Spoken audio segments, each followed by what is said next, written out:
Hello, ladies and gentlemen. Welcome to the Joe Emilio Show. Today is a continuation of Tech Tuesday, the series of the future of tech. And in today's episode, we're going to be talking about the future of warfare. I see Mr. Punisher is already here asking questions. But before we get to that, Jannie, welcome back. It's good to have you back, buddy. How you doing? Good. It was good to have a nice long weekend. So some time off and a nice short week. And I think we have a few nice short weeks coming up. So looking forward to that, having some 4-day work weeks. I can get used to that. All right, cool. So very quickly, I just want to show Mr. Punisher something because so I'm going to drop you off the screen for a second. I messaged Mr. Punisher earlier and I was like, you got to watch tonight because I got a surprise for you because I've changed my background for those of you who haven't noticed. And I said there's going to be some additions as the weeks go by and stuff. So I recently added something new because Mr. Punisher said that it's too much white. So how's this, Mr. Punisher? Boom. Don't ask me to change colors. The rest are cock. This one is the best one. I like the red as well. It looks cool. The red is okay. Yeah, the red's fine. Like it's not bad. It's subtle. Angry Joe. Yeah. Yeah. But green is also not bad. It's like, it's good. But blue seems to just pop. Blue is very poppy. So yeah. I'm trying to decide if I should paint my wall like a grayish, like a darkish gray, not too dark, but just, I don't know if that's going to help. Still deciding. Is anybody of you guys that might be able to help me make a decision on that? Please let me know and contact me. But other than that, let's get right back into it, ladies and gentlemen. Enough of that. So now I'm just as cool as Jannie with his purple background. Yeah. Although I can match mine to yours so that, we look the same. That it's not that'll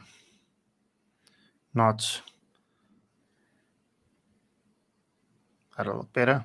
Somewhere there. Yeah. So we're both blue. How's that? Cool. See, that looks much better. Yeah. All right. So, Mr. Punisher, saying, "Lil, yeah, boy, nice one. When you rant, have it read on." Almost rave vibes, but more like Tron. Oh yeah, that's pretty cool. Tron was pretty cool. Cool. I'm glad you guys like it. I think it breaks up the white just a little bit. Like I said, I'm still deciding if I want to go gray. Don't know if that's going to affect anything, but we'll see. So C. McFarlane in the house saying good evening. Mr. Punisher is also here, and Lars Zolis is also here. So thank you guys so much for tuning in. Let's get right into the first question, I guess. How long? Let's just get it out of the way. How long until I can purchase the Predator Triangle tracking device? Jannie, you are the encyclopedia. Oh, that's interesting. That's interesting. I wonder if that other guy built it. So who's that guy that we follow on YouTube? So let's talk about the lightsaber, though. Okay, let's start with that. Okay, so that is I forgot his name. His name escapes me as well. Hacksmith, I think it is. So the future of war, ladies and gentlemen, we've done a bit of research, and I think we're going to try and tackle this from a different angle as opposed to our last streams, where we're actually going to talk about what we think the future is going to be. And this is all hypothetical. Some of it is in development, but, is it really going to happen? And so far from the research that I've done, I don't know about if you found out the same thing, Jannie. A lot of people seem to be steering towards cyber. It's going to be cyber warfare. We're not going to be experiencing war as we've known it in the past, like World War I, World War II. I think World War II saw aircraft. World War I was like the tanks was a big thing back then. I could be mistaken. But yeah, every war there was like a new thing that I wouldn't say put fear in people's minds, but it technology helped evolve the warfare, and especially in World War II with the invention of the nuclear bomb, which then sent us into Cold War. And Cold War, obviously, a lot of technology was developed. Guns were pointed, but nothing was fired. And now it begs the question: if there was World War III, what kind of war would it be? And I've seen things from drones being used, and they're being used today, but even more complex drones that are able to do a lot of things. There's talk about robotics getting involved, where no longer human lives will be, you don't have to worry about human lives anymore. It's all manned from a distance. Everything from robots and new guns as well. There's an interesting gun I want to Jannie, because I know you like guns, and even cyber warfare, which is the big one. I watched a video of a man saying that basically, if you want to cripple a nation, cyber warfare is the way to do it. Not on the ground, not in the air, not in sea. And the most exciting one for me, that I've heard coming up, and I think it's already in development: lasers. Yeah, that's pretty cool.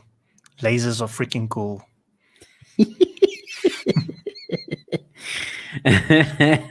But there's cool use cases for lasers, I think. But yeah, I mean, cyber warfare, let's leave that one for a little bit later, because as awesome as it sounds to be like what do you call it, like a soldier or something, I think the soldiers are the future is geeks in a way, so and that just is what it is. I think, like you say, you will cripple a nation badly with a cyber type of attack.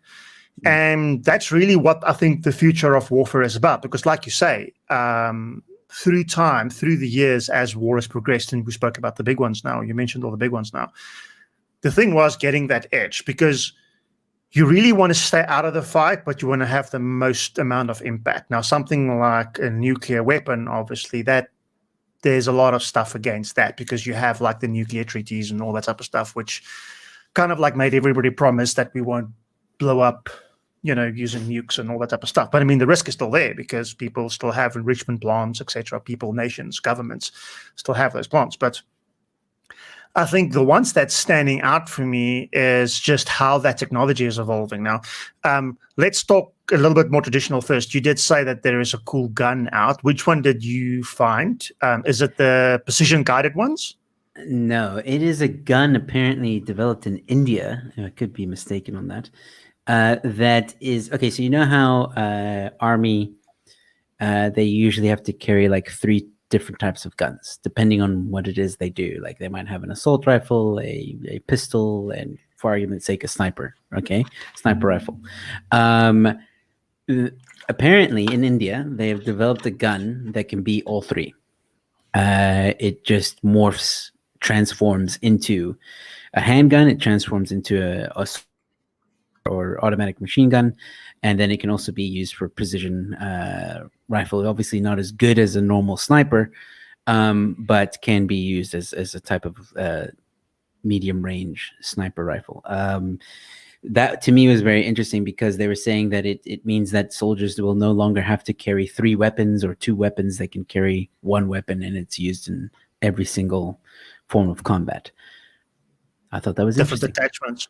That is interesting. So, and I mean, again, I'm not trying to diss the technology. As cool as that is, though, we have seen, though, that the moment you start going to something that's multifunctional, it does kind of like lose that one edge, because it can't be great at everything, but it can be great at a few things, which is kind of like why that is pretty cool, because I think it makes probably in warfare, it makes the front-running troops a lot more versatile, because, they don't need different types of, like you say, guns and whatever. But what I like about the precision-guided firearms, because, I mean, let's skip the stuff that can shoot around corners and whatever, but precision-guided firearms, like you've seen what a sniper gun looks like in the movies or on TV or whatever. It's usually like some rifle that's got like some massive telescope on it. and it allows you to shoot far, and you still need to be like some form of a mathematician or some sorts to figure out, dope and all kinds of things when it comes to shooting at long distances. But some of these position-guided firearms is actually now using the environmental technology or the environmental sensory information around you. So your spotter that would usually have a little book and he works out calculations on whatever, he actually just has like an iPad or something. And they have weather info, whatever, if you're shooting 2 kilometers far, depending on what rifle you're using. And based on that, rather than your scope, and you've seen in the movies where the scope you look through, you need to like lift it, a few MOA up or to the right or to the left or whatever, so that you calculate for windage and all kinds of things. Whereas with this, you no longer have to, because when you look through that scope, you are seeing a digital representation of that image, but where you are putting your crosshair, to you might look like it's spot on, headshot, whatever it is. But in real life, you are actually a couple of millimeters off this way, that way, whatever the case may be. But it's because it's guided by environmental information. So that makes a sniper super, super accurate, because, you now literally will have that shot spot on, because you have some aim assist, I guess, is probably the best way of explaining that. So highly experimental, I guess, but I mean, it's not something that's very new. Not saying that. It's not something that is doesn't exist yet. It's been around for a few years, but I mean, it's not available to us in the public. So I mean, it's definitely military grade type of toys. But that for me is very interesting. Yeah, no, that is interesting. I didn't even know about that scope. I mean, it's like words can't even describe, because like you also hear about AI making, the military using AI for a lot of different, like you said, aim assist in the technology, and drones, for example. Like there's a swarm of drones that can be used for, delivering bombs, attacking someone, disrupting signals. And the way it was explained is the AI is like all of them together are like one big brain, but they're aware of each other and they move accordingly, as to what their mission is. So they just know, like, okay, cool, this one's next to me. Boom, we got to move up. They know. It's insane, absolutely insane. And this scope that you're talking about is like, I mean, the only thing better than that is a robot being able to do that, basically. Yeah, because all you're doing is putting the trigger there, essentially, because I don't know. I think if I had to meet a sniper, like an American sniper or somebody, there would be like a huge amount of respect for that guy, not just for what he's done for his country, blah, blah, blah. It's more just around being a sniper. For me, I think from a military perspective, it's that's just not anybody that does that. You're not just some average guy. You're highly trained to become a sniper. It's almost like as if that's like cheating at the game, because anybody can now, I guess, pick up that gun, aim it down range at somebody, and if you lock onto that target, you pull the trigger and off you go. There's no years and years of training, breathing, etc., that goes into it. So. But I suppose it's not about that, because I think the future of war is really about how effective can you be at whatever point in time, because in the end, it's like a game of chess, war, right? So if you can have like a whole bunch of, what is the best? Is it queens? Queens can move like everywhere. But if you can have a whole bunch of queens on the war zone or whatever, then I think you have a bit of an advantage. But, one thing. Sorry, go ahead. I thought you were done. No, I want to talk about something else that I don't think you know about. Okay, go ahead. Have you seen the hybrid insect micro electromechanical system, or HIMARS? It's a weapon that sounds like it's coming out of like science fiction, but it has been developed by DARPA. And it's been in development apparently like since the 1940s, but I've not seen them actually use it. But they are essentially creating like cyborg bugs like cyborg wing creatures that's enslaved to do, man's bidding. And it's I can send you the link, and apparently through the Freedom of Information Act or whatever request to DARPA, they had to reveal some of those truths. And they were implanting technologies into insect larvae and stuff so that they, would have like these little cyborg insects. Now, obviously, at the time, it was used for like, I suppose, espionage and stuff, like, surveying Spying, and tracking and spying. But imagine you can have one that explodes, like, a small little bee that or a fly that flies into your ear and explodes. I think that's like the ultimate sniper. Just saying. That's so cruel. So is warfare. Yeah, that's true. Yo, imagine, like, that's actually kind of scary because, like, imagine like a government, right? Got like a crap ton of budget to like obviously go to war, and all they did was manufacture these insects, like millions of them, millions and millions of them. All right, let's say, I don't know, 50 million, right? And they went to a country, and all they did was release these cyber bugs. That's it. Like, nobody even knew. Nobody even knew. It's just, imagine when the whole country is sleeping.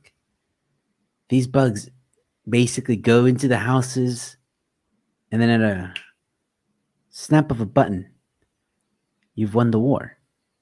It's horrible. It's absolutely horrible, but damn, that's kind of scary, man. Because here's the thing, though. How do you win a war? Do you win a war by taking out somebody's army, or do you win a war by taking out somebody's command? So do you really need thousands of these things, or do you need 100 of them? And maybe 100 backup? Because if you get to the 100 people that's in command... That's true.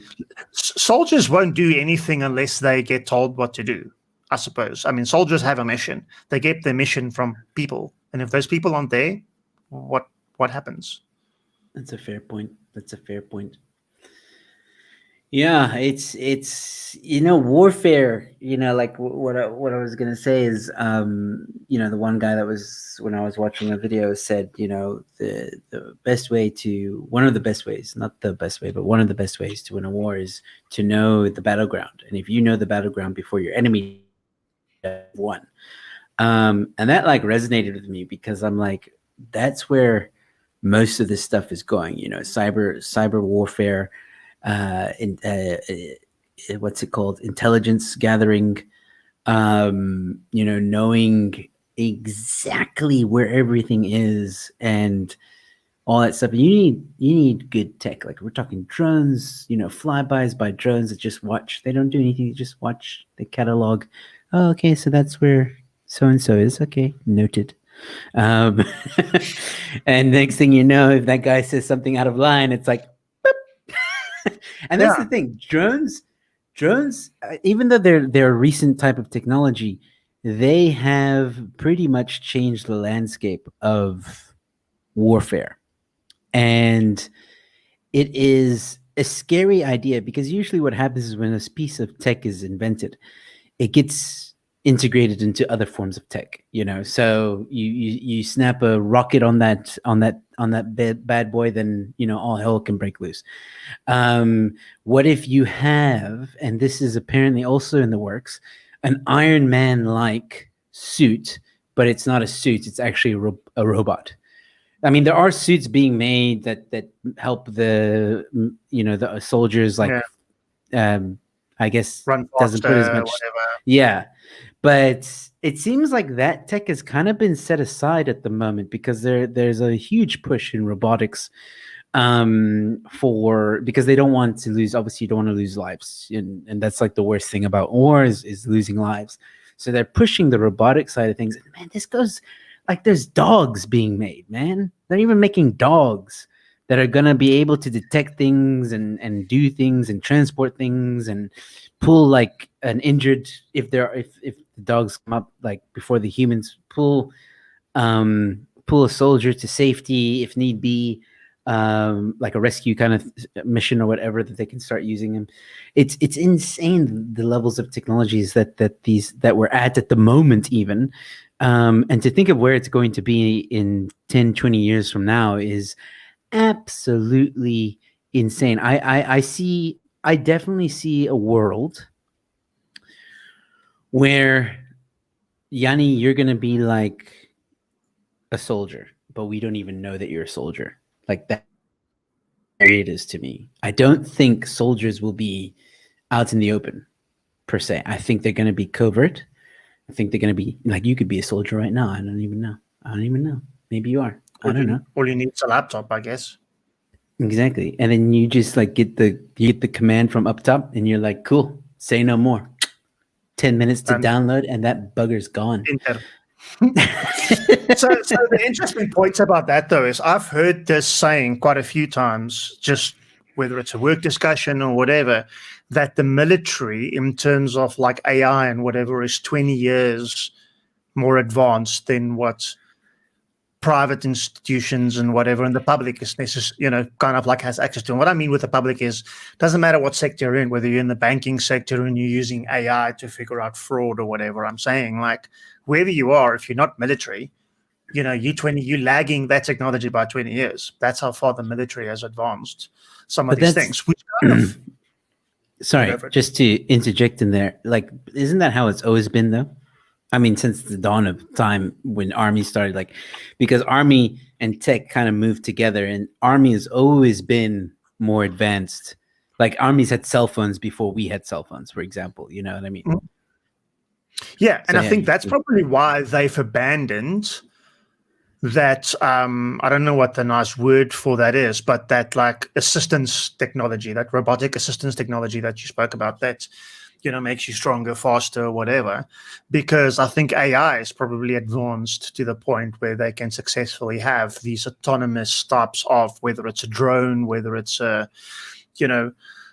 whatever, because of where that's gone to. The challenge with that is, though, I mean, like you say, you don't want to kill human beings, but again, what is the point of war? Because there's a lot of death in war, but what is the point of war? It's to take out chain of command or something, I guess. But then again, why send a human if a robot can kind of like do the job, So the same thing from a defensive perspective, like, taking a soldier out of injured soldier out of the line of fire. Robots can go and retrieve them, etc. But the problem is, what happens when that robot malfunctions? A malfunctioning robot will start firing in all directions. That's never a good thing. And also, you will always question that technology. I mean, we even spoke about it briefly when we spoke about autonomous vehicles, autonomous driving. How reliably can that AI make a decision and discriminate in a way between hostiles and neutrals, friendlies, or whatever? Because in the robotic world, the laws of robotics and whatever, a robot should never harm a human. But if you have an autonomous car that's going to crash with another car, whose life should it save? Your life or the driver crashing into you? So, yeah, now you are touching on having robots that's been programmed to kill in a way, but programmed only to kill certain people, whatever. That for me is almost, there's a lot of, I'm trying to think, like from a Geneva Convention perspective, whatever the rules of law of war and whatever is I think there's a lot of decisions that still need to be made for that to be allowed in war, because that's a very risky. We don't even have autonomous cars running freely yet, and there's a lot of debate around, especially between China and the US, around which approach you should take for saving or taking a life. So how will that work in warfare? Well, I don't think that's a question we're going to be able to answer in this episode. No. But you did say something else interesting. You did say, sorry, go for it. Sorry, I have to address these. Herman giving a 70 Rand super chat. Great to see you here, Herman. Please go subscribe to Herman J. Ross's YouTube channel. Please go check it out. Bombs and drones are so Noah's Ark. You can destroy a whole country by hitting them with a virus nuclear bomb. If you shut down ESCOM and internet, the boat is dead in the water. Very true, very true. And we'll get to some of that in just a moment. So yeah, And then he also adds Isaac Asimov wrote The Three Laws of AI and Robotics. Yeah. Sorry, Jannie, you were saying. Yeah, no. You did say something about having that lay of the land, because that gives you that competitive advantage in warfare. But something else that's always given you a advantage is the high ground, though, right? So doesn't matter what you do, whether you play paintball or whatever. If you had the high ground, you were owning. So space-based weapons is interesting because that also gives you a bit of a high ground. Mm. And there has been some considerations and developments, obviously, in space-based. And I mean, you spoke about lasers. We can touch on lasers a bit more because you get ground versions of that as well. But space-based weapons could, and when they started developing this, they looked at probably some low orbit type of device that would fire down tungsten rods, which it would shoot like a spear, I suppose, like a precision spear. I suppose tungsten, because it probably won't burn up in the atmosphere or something, and would have enough impact still to take out a nuclear warhead or whatever it may be. But lasers would also be pretty interesting, because with a laser, you can also pinpoint and blow up something that's thousands of kilometers away at the speed of light, because a laser kind of like travels at the speed of light. The challenge with lasers, though, is, and you mentioned it earlier, but even in ground, on the ground warfare, is powering it. A laser requires a lot of power,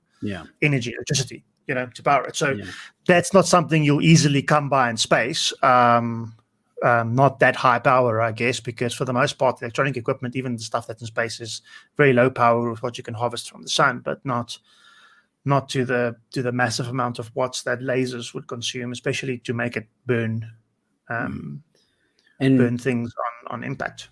Yeah, and just to add to that, I think from what I gathered, the information I gathered is lasers are really for defense. There's not really, I mean, there are lasers that are used for attack, but mainly for defense. Like the one laser they were talking about that goes on the Hummer or the army vehicle. Humvee.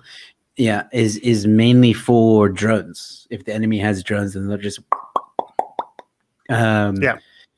shoot it out of the sky or whatever. Or missiles, nuclear warheads, whatever. You could let that thing detonate up in the air and over the ocean or something. Not over. Yeah, which is why the Navy also has fitted their ships with lasers as well, also saying that it's for defense. And, well, the laser on the ship is also for attacking, but I think it's mainly for defense because, and again, what you just mentioned, which they also mentioned, is it's instant. It's like, it's not like going to take 3 seconds to hit or 2 seconds to hit. It's like the moment you press it, done. So yeah, and I just want to, seeing as we're talking about lasers, I found the guy. I'm not going to play his video because I'll get a copyright strike. But I will show the audience who to look for. It's this guy. Hacksmith is the channel name. Please check it out. You'll see in his videos he's done a prototype of a lightsaber.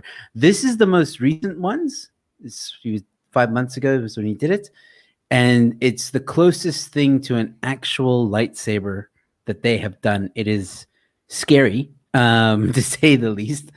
But as you can see, he has a bit of a backpack on his back to like power the thing. But it's plasma, so it was like a plasma torch. But it does the thing. It goes. They added the sound and everything. It actually goes all that stuff. They've made it go through I think a door or metal. And yeah, maybe in 10 years' time, as technology catches up, we might have actual lightsabers. This might be a thing, and who knows? I think one of the coolest things for them to do, because they've made lasers, right? I think one of the coolest things, they did that whole Iron Man hand plasma laser thing as well. Like they actually built an Iron Man hand, and they shot from it. What would be cool is if they could take that and then see if they can defend, or if they use a lightsaber, it would reflect or deflect like you see in Star Wars. Now that would be cool. Yeah. That would but be. who knows? So these guys also did Predator helmet. Did you see the Predator helmet? I haven't seen it yet. Like the thermal vision helmet that Predator has, which is pretty cool. Oh, that's right. No, that's not it. They've done a lot. Yeah, that's the kind of job that you want, eh? But damn, you've got to be smart. They definitely even did a hoverboard. They made a hoverboard. Like it's real. Yeah, I haven't watched that one yet. It flipping works. That is pretty cool. It's not like what we saw in Back to the Future. It's not at all like it, but it goes off the ground and it hovers. It does, and it's not. Was a cool movie, though. Yeah, it's not limited to magnets and stuff like that. So it's pretty cool to see. Anyway, I just thought I'd show the audience there if they want a lightsaber. Back to the laser discussion. Yes, lasers I think are still in its infancy, if I'm honest. We haven't seen anything like we've seen like Star Wars or anything like that, where it's like pew, pew, and then you've got like stormtroopers that miss all the time.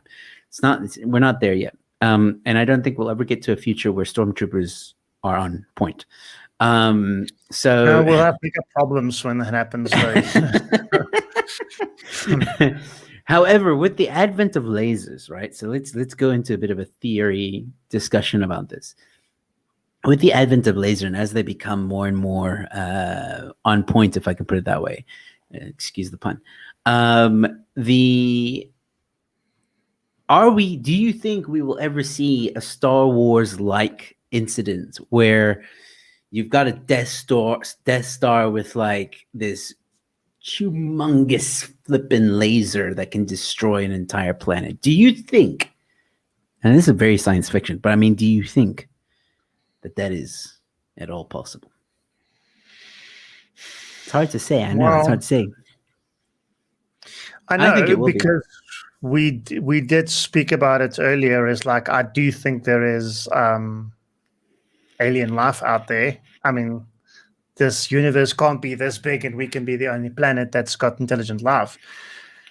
If that has to happen, though, it won't be somebody from Earth doing it. Like, it won't be somebody, that'll be at a galactic war scale of sorts. The challenge is, though,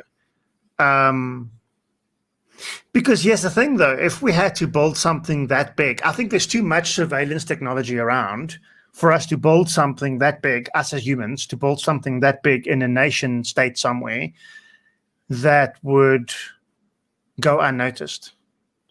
We're using, obviously, satellite imagery, whatever, to figure out if Iran is building nuclear enrichment plants, and based on all of those movements. What if it was built underwater? You'll still pick it up, though. Heat, whatever. I mean, they're picking up the stuff they're building underground if they're building up nuclear facilities underground. So, and even with water, I guess there'll be ways of picking that up. There's going to be not impossible, but I can tell you one thing: if that thing has to surface and it does pop up on the Google Images, Google Maps little street view there, in the middle of the Atlantic Ocean or something, there's going to be a couple of really happy guys, I suppose, that's sitting and watching a bunch of screens somewhere on YouTube, CCTV. Gosh, I hope not. We're going to be in big trouble. We're going to be in big trouble if we see that. I think everyone's just going to be like, whoever made that, they're our ruler now. It's pretty much how that's going to go down. But now, here's the thing, though. Let's say that does happen, okay? So let's say China builds it underwater. Nobody knows about it. And they pop up somewhere now, right? Cool. Or, Antarctica, because a lot of the satellites don't really cover like that specific little zone around the north or the south. But now let's say it does get built there. Let's say nobody picks up that stuff is going in and out of somewhere in the middle of nowhere and whatever.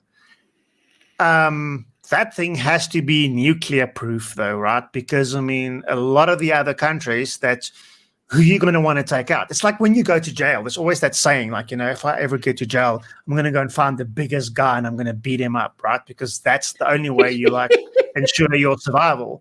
So what's going to happen if you have your own Death Star? you're going to want to find the biggest country that is a risk to you, and you're going to want to break their knees. But they have nukes, which means you need to have some anti-nuclear shields or something, I guess, which I don't think exists. We're talking about the Death Star here. Of course, it's going to have. But you bring up a very good point. But it's going to be made on Earth. Whoa, you're talking about something that's made with unobtainium. I mean, that comes from like somewhere far, far away. Well, I do want to touch on something that you mentioned now about anti-nuke technology. And apparently, America has been working on that for the past few years. It's actually worrying Russia and China because there is a technology that they've been trying to develop that will counter nukes and basically avoid the damages that come with it. Just so you know, like that's a thing. Death Star might not be a thing. I don't know. It's classified. I thought you had asked Chris Wyatt. No, but interesting though.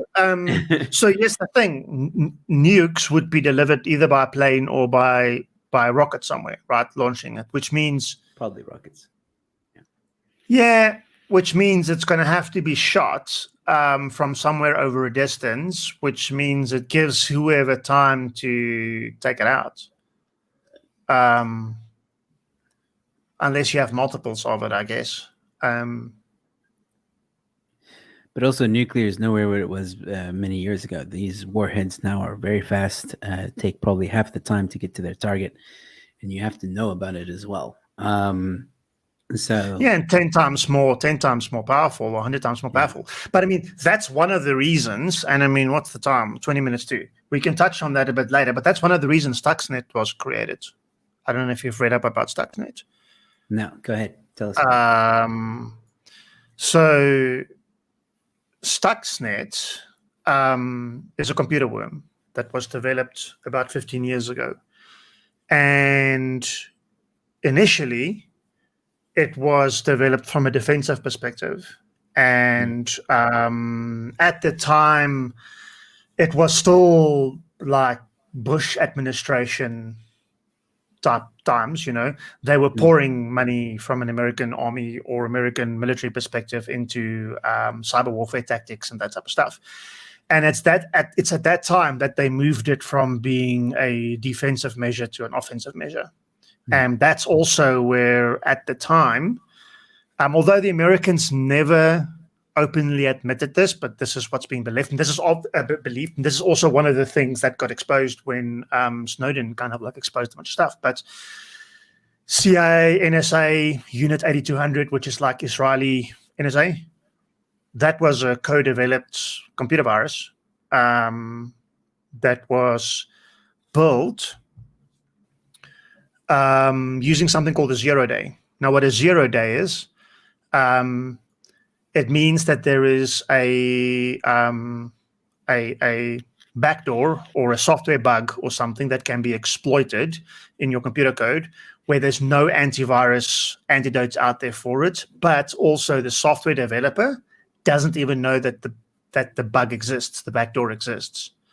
So a lot of 0 days is what's used in some of the successful attacks today. And because people don't update their computers, whatever, these 0 days spread. The thing with Stuxnet, though, is Stuxnet had 4 0 days.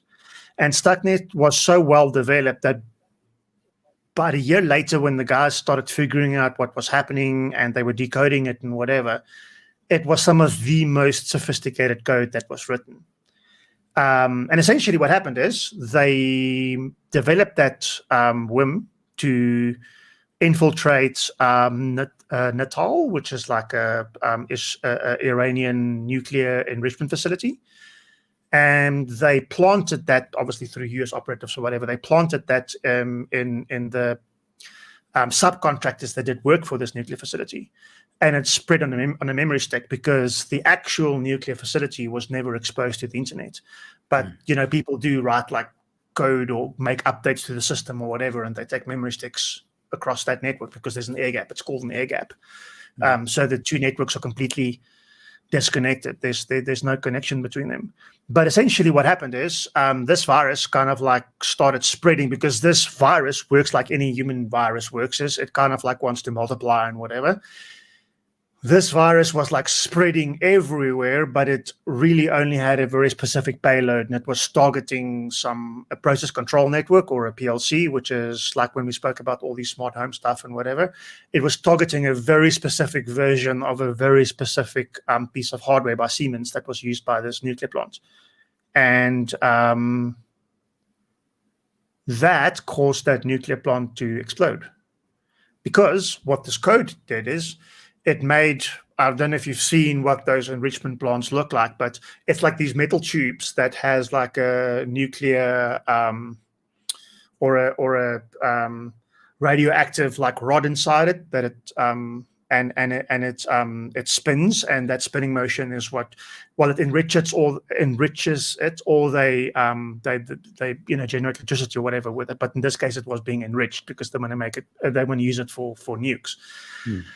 But it made the software report that everything's fine. Meanwhile, that thing was overspinning and it exploded. And they kind of crippled the Iranian nuclear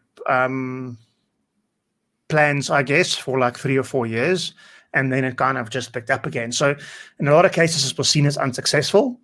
But I think the lesson we learned from the rest of the world perspective is that something like that could be targeted, that it spreads all the way around the globe. It had a kill switch in it, meaning that it would auto shut down, I think, mid-2012 or something. But it would only explode if it finds its target.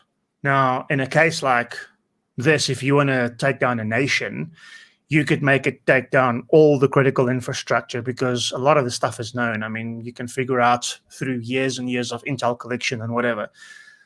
Let's take South Africa, for example, like exactly how we control load shedding, or how we control our ESCOM or water or telecommunications. And then you just craft one worm that goes and finds those specific things, and it waits till, I don't know, 1 August.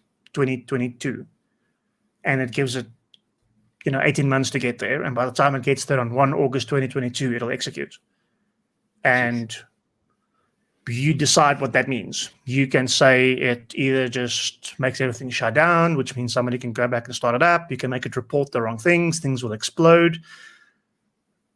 But yeah, in that case, it was used as I suppose, a defensive and an offensive measure, because they wanted to take out undocumented nuclear enrichment facilities, which was the Americans frowned upon, I guess.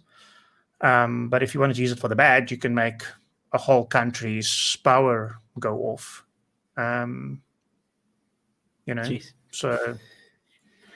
Well, that's the thing. Cyber warfare is definitely, I think, a lot more scarier than biowarfare. Someone mentioned biowarfare. I think biowarfare is a thing that might happen in the future. Definitely, I think some countries are developing that. But you've had a form of biowarfare in almost every war.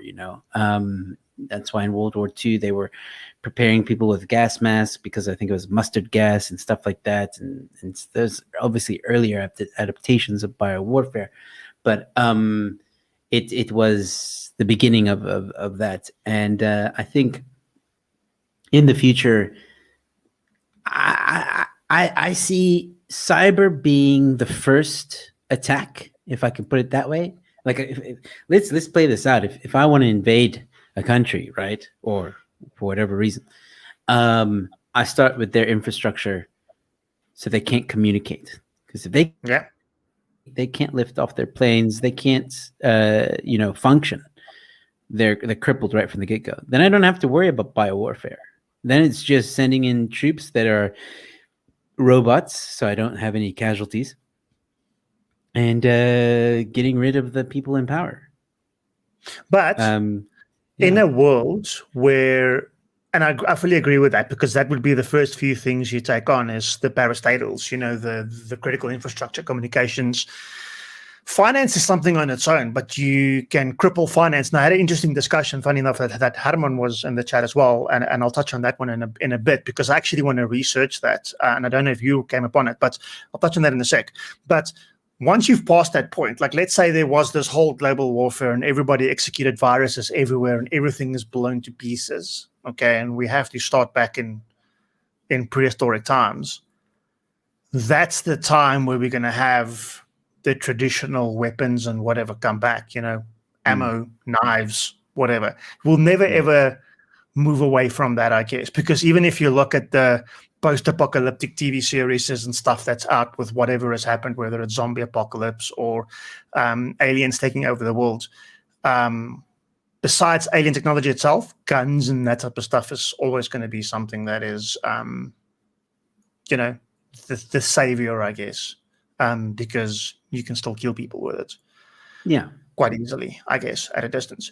But Herman phoned me this weekend and we were just talking about random, and he asked me what I thought about if somebody had to write a virus that takes out blockchain. Now, we had these blockchain discussions previously on your channel as well, and let's just talk about blockchain from a cryptocurrency perspective. There's millions invested in something like Bitcoin, but let's say there's a virus that takes out blockchain. Cryptocurrency, a lot of people will be upset, a lot of things will fall. But there's also a lot of other technologies that's being built and based on blockchain, because blockchain has that smart contract type of thing to it, where they're using it for financial transaction validation, etc. And I mean, a lot of banks are even using the blockchain technology to validate transactions. But the moment you cripple that and you cripple the fact that it's immutable, it's always true, it is what it is type of thing that we now believe in all of a sudden, that is also potentially very risky, because there's a lot of technologies being built on top of that. One of it being Odyssey. There is countries building their whole home affairs system based on blockchain, which means you can't have fake IDs, a lot of that type of stuff, because the whole way how IDs, passports, whatever is being generated and made lives on the blockchain. So that for me was interesting, because I want to still try and research that. Would the blockchain be at risk? I mean, blockchain is at risk if you take down communications, but so is everything. YouTube will be at risk, whatever will be at risk, because we can't communicate. There's no more internet.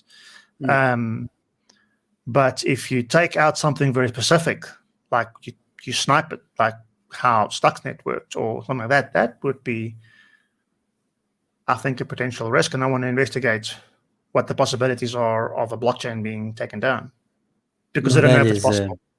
That is an interesting and scary thought. But yeah, I mean, again, this is all part of like the future. I mean, like, who knows what kind of technology people will invent, and what kind of viruses computer viruses people will invent, or technological viruses people will invent to take certain technologies down.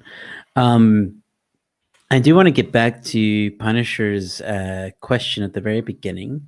I don't think we answered it. How long until I can purchase a Predator Triangle tracking device? I don't even know what that is, if I'm honest. Isn't that thing that Predator throws? Oh, is he talking about like the actual movie?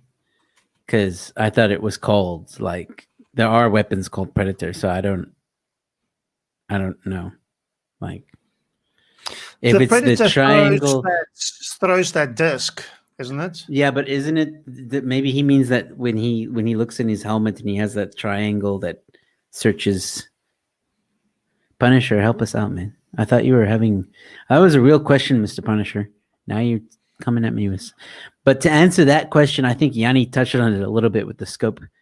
Yes, okay, the one that sits on his, yes, I remember that one. I think we're actually kind of close to it, if I'm honest, because I don't think you'll be able to buy it as a civilian, but I think warfare, yes, we are very close to it.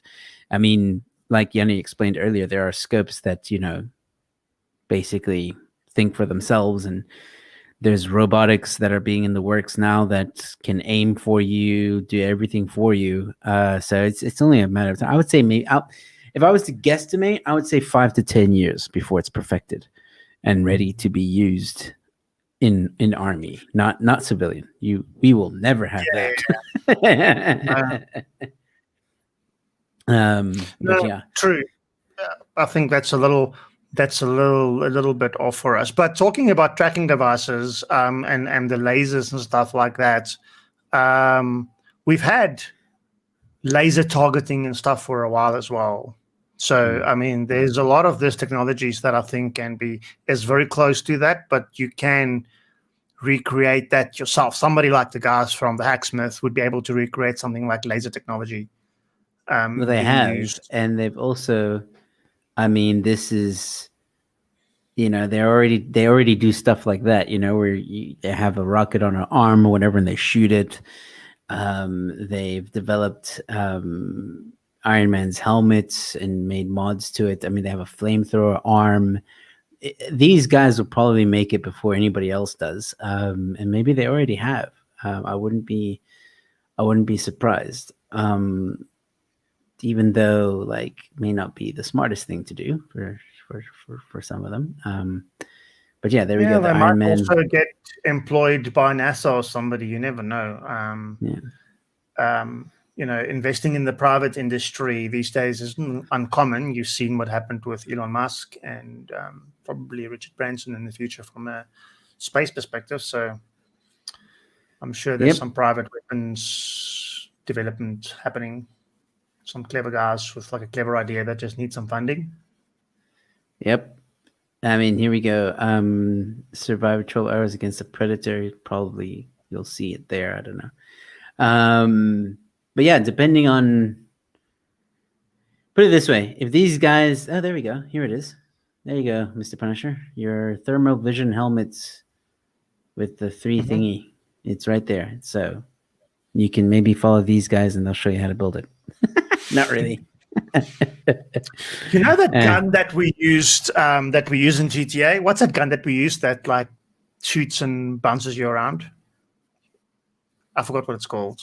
Oh, that's like the alien gun. I don't know what it's called in the game. So that tech also exists though, right?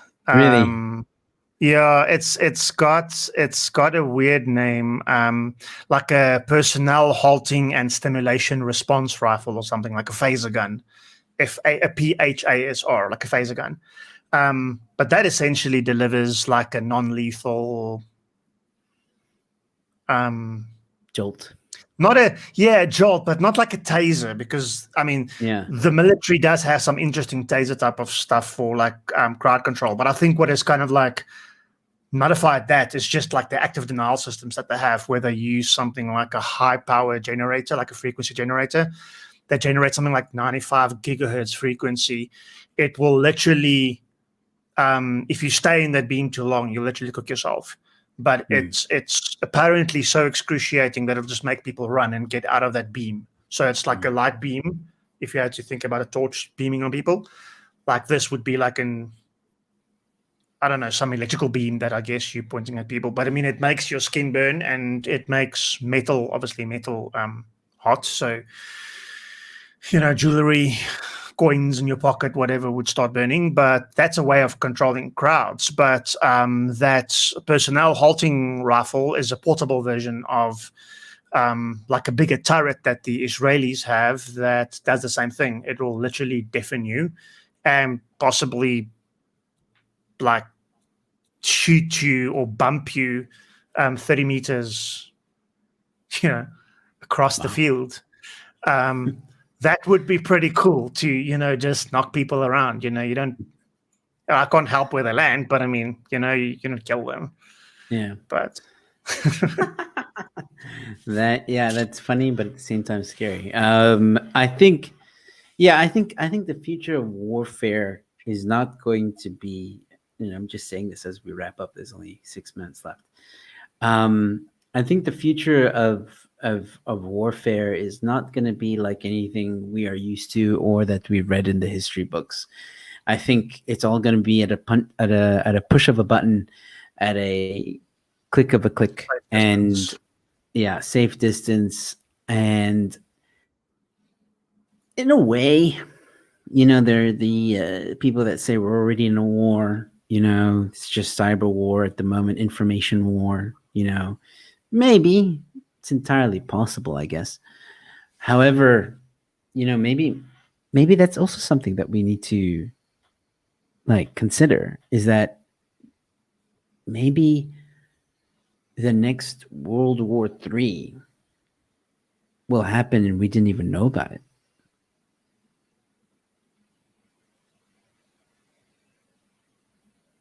Meaning, like, people were firing viruses against those viruses, nothing happened, and we shook hands and like, okay, cool, we're sorry. Because because on the back of Stuxnet, though, right? So I touched on Stuxnet. So Stuxnet happened in 2010. I said it was developed in 2005, but it was unleashed in 2010. In 2010, Obama made the decision to say, do it, right? So, and that was obviously on the back of them anti-Iranian nuclears and whatever. But 8 years later, or 7 years later, a variant of that virus, because remember what happened at that time is 0 days. The moment a 0 day goes out in public, when it's actively used to exploit something. And 9 out of 10 times it's opportunistic. 99 out of 100 times it's opportunistic people that is doing it. Nothing. It's not always nation states developing viruses, for these purposes. Maybe the hardware vendors, software vendors will go and patch their software, right? We see it on iOS. There's a new update every now and then. Android, whatever. All these things update because there's these security things that we don't even know about that we're getting patched for. But in 2007, I think, you can go and Google it, 2017, sorry, you can go and Google it, a Ukrainian power station was taken offline for, I think, 12 or 24 hours due to a cyber attack. And it was a variation of the Stuxnet virus. Sure. So it was called something else, I can't remember, the Triton or something, but worked in the same way, exploiting something very similar type of worm, just a different target. And it took down an Ukrainian power station, which was something like 25% of their country's power generation for 12 or 24 hours. And, that is as recent as 2017. So depending on who hates who, we saw the other day Google going down for a little bit, can't authenticate, can't get to this, can't get to that. You always want to ask, is there something happening? Is there somebody hating on somebody? And they are just testing the water. Like, okay, cool. So if we close this road and that road, then everybody kind of has to go that way. Let's see if that's what happens. And then you figure out, nope, there's 2 other roads. So maybe some of these things that happens is just a little test, While nobody knows, we joke and say somebody at Google tripped over the cable. But maybe there's a small little bug that does something and self-destructs and nobody knows about it. And somebody else is looking at how the chess pieces play out, That is exactly what I'm talking about. I think there might be a time where we realize something dramatic happens. We see it in the news, so-and-so crippled, nation in distress or whatever. And before we know it, shit's happened and there's a new country and there was not a single shot fired, but all done from a computer.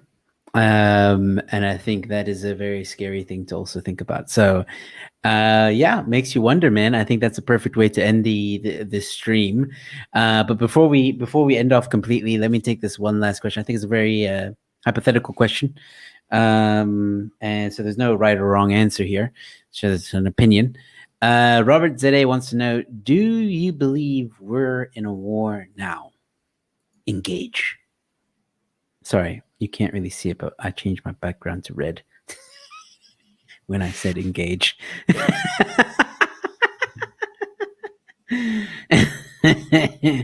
DEFCON level 5.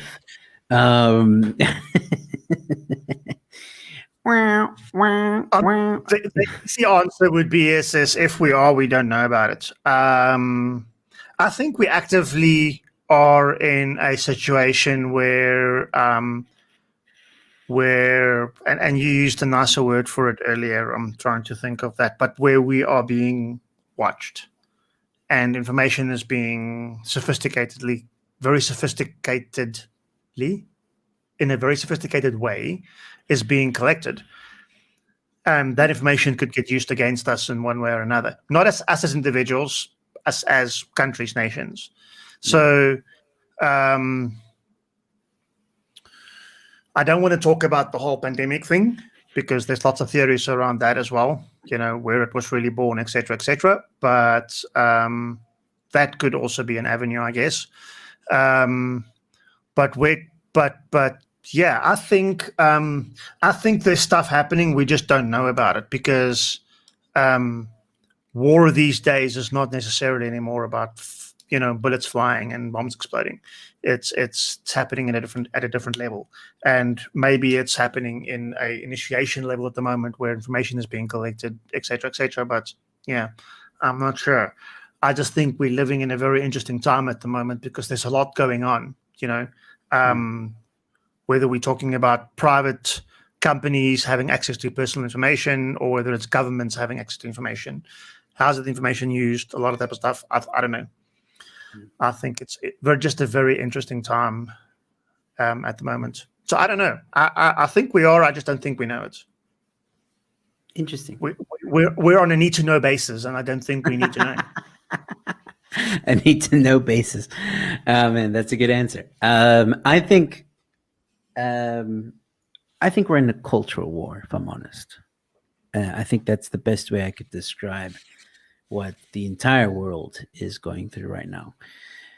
We've over the past, definitely during the lockdown months, we've lost friends and family, and people have opinions even more so now than ever before, and people are questioning everything. Well, some people are questioning everything. And I think it causes a lot of friction between us as humans. And I think there is something's brewing. I don't know. I can't put my hand on it. I can't tell you what it is. But it's like you said, it's very interesting times. And I do agree with you that if there is like a type of war happening on a governmental level, we definitely don't know about it. We definitely don't know, and we won't know until after it's done or it's already begun. And we're like, oh crap, this was happening all the time. We didn't even know. So yeah, depends, I guess, on the kind of war you're talking about. An information war, as Robert Zede just said, I think is a good one as well. There definitely is an information war between, and it's an information war that I think it's like a Cold War almost, because every country is trying, especially the superpowers that exist now, are trying to get as much information as possible about each other, about different things, their intelligence, basically from each side, and that, I think, is definitely happening at the moment. We've seen this with different discussions with big powers that be, and these treaties that they are signed and people don't agree with it, and then there's this and this, like this whole trade and all that stuff. There's definitely something going on in the background, like you said, Jannie. I don't think we will ever. And there is no cyber warfare, digital warfare, information warfare, however we want to refer to it, treaty or whatever. Even the Geneva Convention has called for that, to say that there needs to be, we need to think about this, because nobody has ever stopped and asked the question what that risk is, I suppose, until Stuxnet and whatever was happening with that. So, but you can potentially cripple a country, kill people. There's so much stuff that can happen if all of this happens at the same time. Yeah, absolutely. Yeah. Yeah, thank you for freaking me out even more now. Geeks for the win. Oh man. All right, cool. We're gonna end it there. I think, dude, I think this, like, for future reference, I think this was cool. Yeah. Yeah. I enjoyed Yeah, this one. Just no death by PowerPoint. This was just us talking about stuff. your PowerPoints were awesome, man. I enjoyed them. Okay. I'm just we I pulled enough decided to PowerPoints for anything, so no, I'm all right. we just We can just talk. we just wanted a bit of a we wanted to try something different this time, put it that way. So yeah, but a lot of people saying great stream, thank you so much, you guys are most welcome. You're welcome. Leanne, thank you for tuning in. Lazarus, thank you for tuning in. Gentle Inflatable says there's a bank account war. I feel you, my friend. I feel you. But thank you all so much for chatting to us and contributing. The Brew, I see you, Lazarus. Mr. Punisher, Herman Ruas, thank you so much for dropping in. Look at that. Yanni Vanderfault is in the chats as well. Leanne, Eleutheria, and everybody else that was watching tonight. Thank you guys so much. We will be, Yanni's shirt says it all. By the way, Yanni, show that shirt very quickly. Let's give this a bit of a plug. This is new to Rebel Store. It's not a throttle, it's a detonator. It's a quote from Jeremy Clarkson.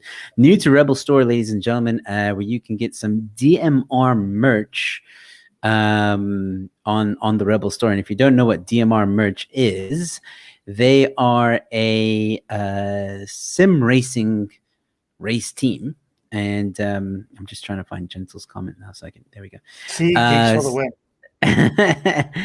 And it's a sim racing race team, and they've been doing phenomenally well for South Africa. There's like this big tournament happening, and Rebel has decided to sponsor them. So please go check out some of the merch. You can support DMR and what they do by purchasing one of the DMR shirts. There's 4 of them, and you can just go to the website and check it out. There's a promo code. I can't remember the promo code off the top of my head right now, but just go to DMR on Twitter or Facebook. They've been promoting it. Or go to Rebel on Facebook or Twitter. We've also been promoting it on the social media, so you can get that promo code and get 10% off your first purchase. So yeah, that's happening, and thank you so much, Yanni, for the support. And speaking about support, you guys can support me support the channel, support what I do by going to the link in the description below, support my channel, and choosing which way you want to support. Talking about blockchain, you can give a Bitcoin, you can, or if you don't do Bitcoin, you can Zapper, you can Quicket, you can even EFT. There's many different ways that you can contribute. Don't forget, you can support me monthly, and you get a free Rebel hat of your choosing from the website. Just choose any hat you want. And after 3 months, you will get it. Ladies and gentlemen, if you're new to my channel, give this video a like, subscribe, and also check out the Telegram channel. It's not a group, it's a channel where I send notifications of upcoming videos and uploads. So please join me there. There's almost 100 subscribers on the Telegram channel. I love you all. Please join me there. Cool. Yanni, do you have any final comments? No, this was a good stream. Geeks for the win. Gentle Inflatables, Geeks for the win. PC Bombs for the win. Yeah, I'm a win. Mr. Punch saying good night. Great stream, guys. Cool. People enjoyed it. Ladies and gentlemen, thank you guys so much once again. I will be back on Thursday. Thank you, Yanni. I was trying to remember if I have a stream tomorrow. I think I do. Then I will make one. The guy from the purple place. I forgot his name. Purple place. The purple cow place. Purple cow. Oh, party. Yes, that's right. Canton Play. That's next week. Yes. But I will. It's ZACP, the purple cows. You know what I mean. Fill in the blanks, Joe. Fill in the blanks. So yeah, I'll be interviewing Camping Play next week, but working on some other interviews. But I think I will make a live stream tomorrow. I'll see how tomorrow goes. Maybe it'll just be a chat with you guys. or maybe another 30 minutes with Joe. I haven't done that in a while, so we'll see. We'll see how my day goes. So no, Eleutheria, the late night chat is on Thursday, which I hope someone will be joining. I actually want to surprise you guys. So I'm still speaking to that person. If they want to join, we'll see. Why purple? Because it's purple cows. I don't know why it's purple. Yes. I'll ask Captain Pillay when he's on the show. Anyway. Cool. Ladies and gentlemen, once again, thank you so much. If I don't see you tomorrow, then stay safe, be kind to one another, and I will see you at the next one. Cheers. Cheers.